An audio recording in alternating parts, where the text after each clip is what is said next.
তো চলছে, জানি না কি হবে, খুব টেনশনের মধ্যে আছি। ডিউটি করছি আর খেলা দেখছি, তো দেখাই যাচ্ছে এখন কি হবে, বোঝা মুশকিল।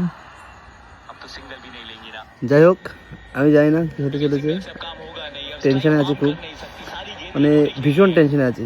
এখন 29 বলে 53 রান দরকার, আর একটা উইকেট দরকার আমাদের।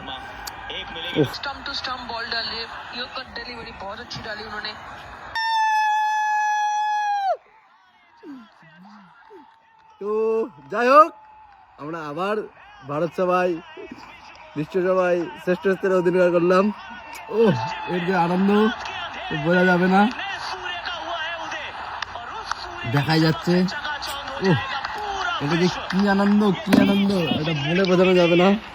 যাই হোক, আবার আমরা জগৎ সভায় শ্রেষ্ঠ স্থান অধিকার করলাম, জিতে গেলাম আমরা। ও কি যে আনন্দ এর, এটা বলে বোঝাতে পারবো না, বলে বোঝাতে পারবো না।